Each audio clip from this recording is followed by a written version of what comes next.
Hello friends, Priyanka के garden में फिर से आपका स्वागत है। तो दोस्तों, आप देख रहे हैं कि मेरे सामने एक रोज़ का प्लांट रख रखा है जो कि हाइब्रिड है, देशी नहीं है। तो अब जैसे कि अक्टूबर की, जैसे आज 9 तारीख हो गई है, तो हमारा बिल्कुल सही समय है कि अब हम रोज़ प्लांट को विंटर के लिए तैयार करें। तो हमें इसके लिए क्या क्या करना है, कौन कौन से स्टेप फॉलो करने हैं, मैं स्टेप बाय स्टेप आपको वो सभी बताऊंगी। तो सबसे पहला जो मेन काम है, हमें अपनी मिट्टी की गुड़ाई करनी है। मैं तो वैसे कल कर चुकी थी अपनी मिट्टी की गुड़ाई, मगर आपको मैं बता रही हूँ इस प्रकार से थोड़ी सी गहरी सी गुड़ाई हमें अपने प्लांट की करनी है, ताकि जो हमारी बारिश के पानी लग लग के मिट्टी सख्त हो चुकी है वो सॉफ्ट हो जाए। और ऐसे हमें पूरी मिट्टी को अल्टा पल्टी करनी है। यदि आपकी मिट्टी बहुत ज़्यादा गीली है प्लांट की, तो आप उसको 2 दिन के करीब धूप में रखें। मेरी थोड़ी सूखी सी मिट्टी थी, तो भी मैंने 1 दिन की धूप उसको दिखा दी है, ताकि उसमें किसी प्रकार का कोई फंगस ना लगे, और लगा भी हो तो धूप से वो वीक हो जाए, ख़त्म हो जाए।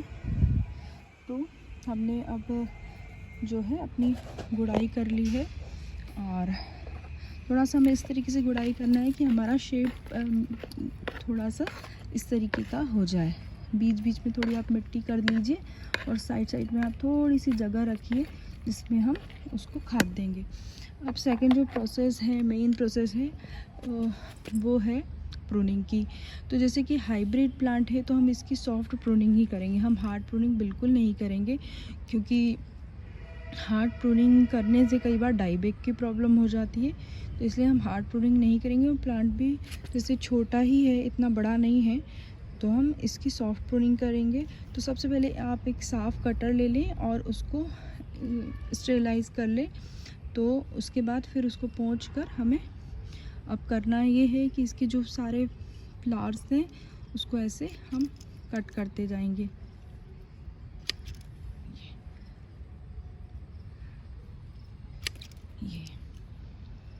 ये हम सारी टहनियों को फ्लावर के वहाँ से 2 पत्तियों के नीचे से हम इस तरीके से इनको कट करते जाएंगे।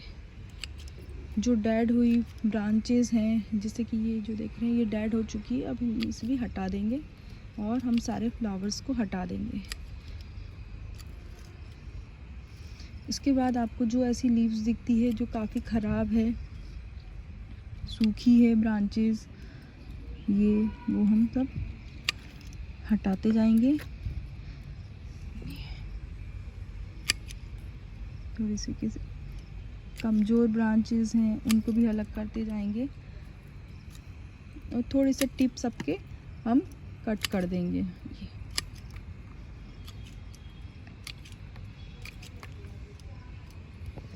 इस तरीके से हम इनको हटाते जाएंगे। जो ब्रांचेस एक दूसरे को क्रॉस कर रही है, जैसे कि आप देख रहे होंगे कि ये जो एक ब्रांच इधर जा रही है, उसको भी हम हटा देंगे।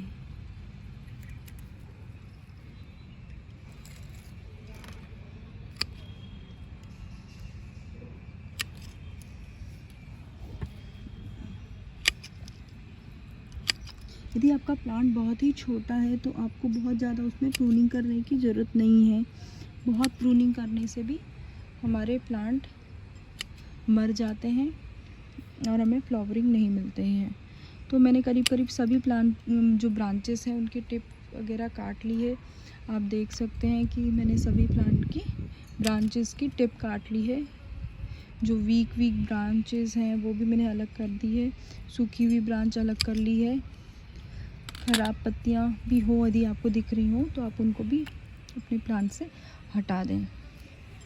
ये अब करना है कि सेकंड जो हम स्टेप इसमें फॉलो करेंगे वो है फंजीसाइड के अप्लाई करने का। तो हम थोड़ा सा फंजीसाइड लेके इसकी सभी टिप पर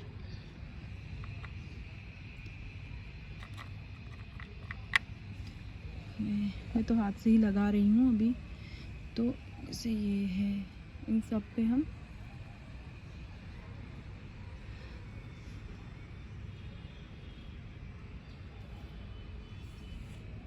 यदि आपके पास प्लांट्स की क्वांटिटी बहुत ज़्यादा हो, बहुत ज़्यादा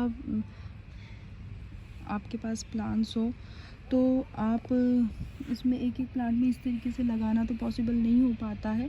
तो उसके लिए हमें करना है कि स्प्रेयर में आप फंजीसाइड लें और अपने उसको प्लांट को उससे पूरी तरीके से नहला लें। वही एक प्रोसेस होता है, क्योंकि मेरे पास भी बहुत सारे प्लांट हैं तो मैं सबको ऐसे ही कटिंग करने के बाद एक स्प्रेयर की सहायता से पूरे प्लांट को मैं इस तरीके से नहला लेती हूँ। तो दोस्तों अब हमें सेकंड हमारा स्टेप हो गया प्रूनिंग और उसमें फंजीसाइड लगाने का। अब जो हमारा अगला मेन जो काम है उसके लिए हम खाद लेंगे। तो ये मैंने गोबर की खाद ले ली है, जो इस नाप से ली है। नाप आपको एक ही रखना है, चाहे कटोरी ले लें, बाउल ले लें। तो मैंने इस जो ये मेरा है इसी के बराबर एक गोबर की खाद ले ली है। ये वर्मी कंपोस्ट है, तो ये मैं इतना ही मात्रा में ये वर्मी कंपोस्ट इसमें ले लूँगी। थर्ड जो चीज़ है वो है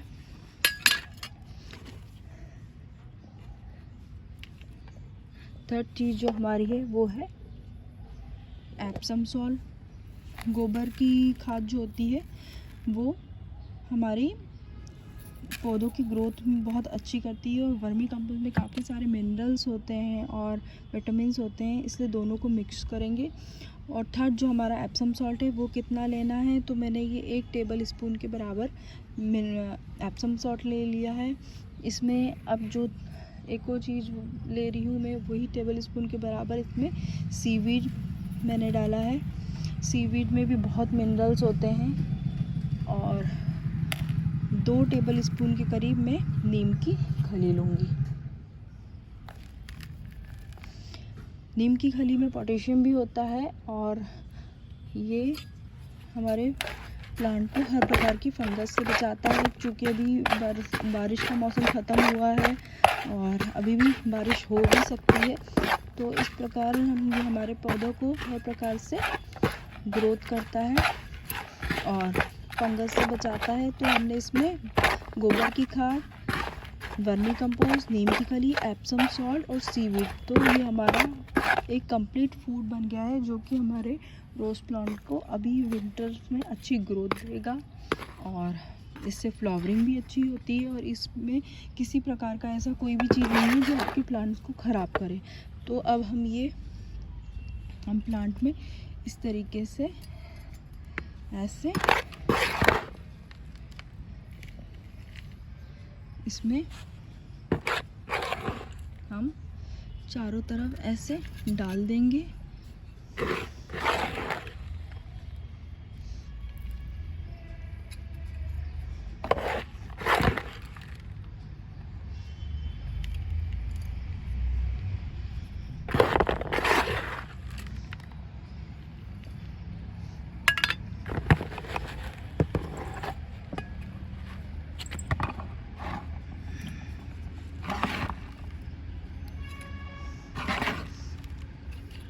तो ये करीब पूरा ही मैंने एक 8 इंच का जो मेरा पॉट है उसमें करीब पूरा ही मिक्सचर मैंने डाल दिया है। और अब हम क्या करेंगे कि इस मिक्सचर को इस ऐसे करके इस मिट्टी से थोड़ा सा हम ऐसे मिक्स कर लेंगे। इस मिट्टी से मैंने इसको मिक्स कर लिया है।